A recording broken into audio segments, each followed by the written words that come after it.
Si vous aimez les bonnes tables, il est indispensable de connaître Xavier de Namur. Il était présent à Valette, à la librairie L'Odyssée, qui l'avait invité pour parler de son livre « Et si on se mettait enfin à table », édité chez Calman Lévy. Et bien entendu, c'est le mot « enfin » qui compte, soulignant par là les avatars et parfois les scandales de la restauration et partant des restaurateurs. Auteur également de La République de la malbouffe, il met les choses au point. Alors c'est un livre, c'est pas un livre. Alors moi je suis restaurateur et souvent on me classe dans les librairies en gastronomie où quand on voit mon livre, on dit ah ça va être un livre sur la restauration ou sur la bouffe, la bonne ou la mauvaise.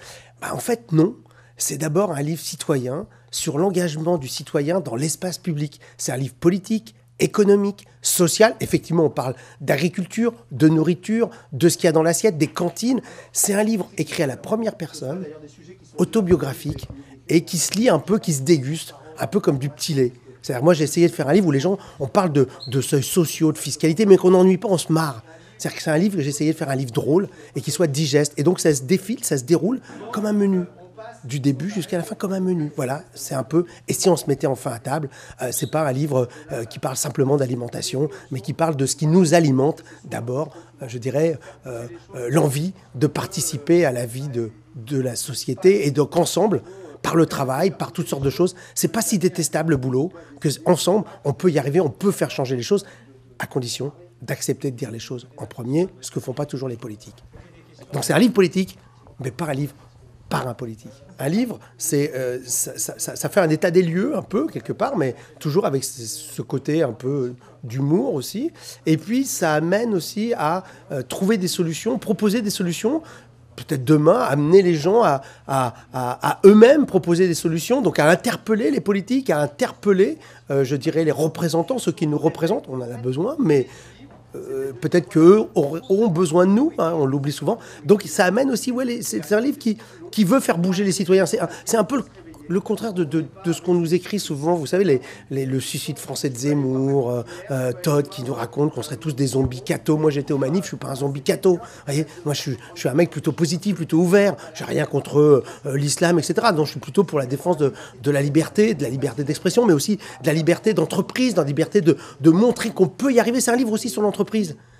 Et on peut le lire de différentes manières. On peut le lire comme un livre sur l'entreprise, on peut le lire comme un livre politique, on peut le lire comme un livre sur la psychanalyse, parce que ça raconte aussi d'où, quelque part, à travers... finalement, je prends mon exemple, puisque j'écris à la première personne, mais avec toutes les difficultés, les trucs qu'on s'est plantés, l'enfance, etc., pour comprendre c'est quoi un cheminement d'un citoyen dans la cité.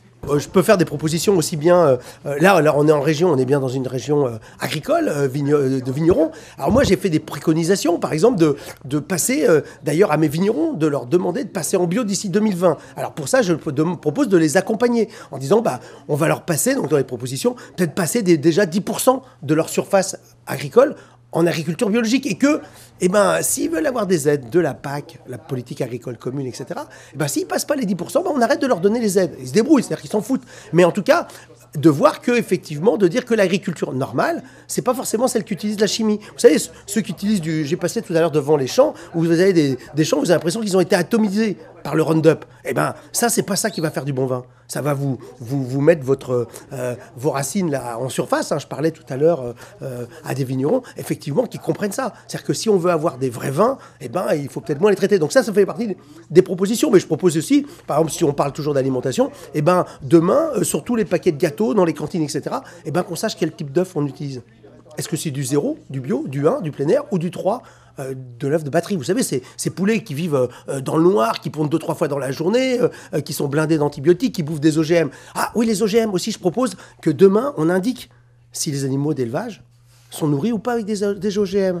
Mais je propose aussi d'autres choses. Je propose des choses sur la fiscalité. Par exemple, que le crédit d'impôt pour la compétitivité et l'emploi. Vous savez, ce truc qui donne beaucoup d'argent à des grands groupes, très peu à des petites entreprises, vous savez, comme cette librairie ici, touche des clopinettes. Les grands groupes, ils vont toucher 300 millions comme la Poste. Sanofi, qui fait des plans sociaux, va toucher 28 millions. Pensant ça là, moi je dis qu'il faut peut-être à monsieur Macron, vous savez, notre ministre de l'économie, qui a reconnu d'ailleurs, mon livre est sorti il y a 2 mois, il a reconnu que c'était mal ciblé son crédit d'impôt pour la compétitivité. Je préconise d'aider d'abord les petites entreprises et l'investissement. Donc de favoriser les PME, les TPE. D'arrêter d'aider Les bas salaires, dans ce pays, on n'arrête pas de donner de l'argent aux grands groupes pour les emplois aidés, c'est qu'eux qui l'utilisent pour les bas salaires. Donc je fais des préconisations comme ça. Et puis je parle aussi de seuils sociaux, que peut-être qu'il faudrait permettre aux boîtes de se développer. Vous savez, le seuil à 50 qui est un peu gênant. Voilà. Toutes sortes de propositions. Il y a des propositions à la fin de mon livre. Mon livre est écrit à la première personne et à la fin, il y a des propositions citoyennes. Lui-même est propriétaire de 5 bistrots à Paris. Il révèle en quelque sorte les dessous de table de ce beau métier qu'est ou que devrait être la restauration.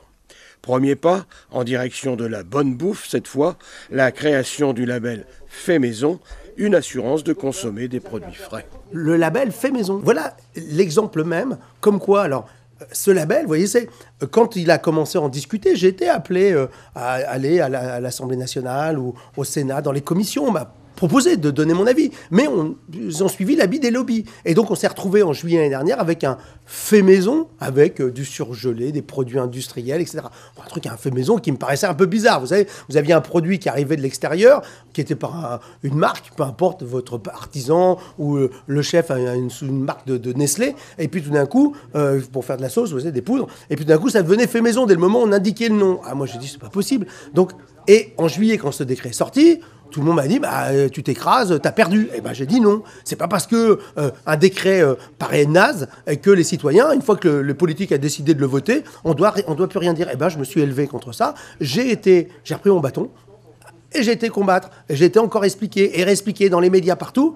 Finalement, on est arrivé là, le 8 mai. Qu'est-ce qui se passe ? Le décret a changé. On a changé de ministre entre-temps. Parce que dans mon livre, je raconte un peu que Mme Pinel, oh là là, vous savez, c'est un peu un avion furtif. Mais du coup, là, on a une vraie ministre, Carole Delga, qui a décidé de répondre à l'intérêt général. C'est ce que j'ai dit. Quand j'étais à Bercy, j'étais invité. J'ai dit, mais votre but n'est pas de répondre simplement aux organisations patronales, aux lobbies. Votre but, c'est de défendre l'intérêt général. Et je crois qu'elle a compris. Et donc, on a un décret qui correspond exactement à ce que je demandais. C'est-à-dire que le fait maison, c'est des produits crus, cuisinés sur place uniquement. Maintenant, comme j'ai dit, on peut aller plus loin.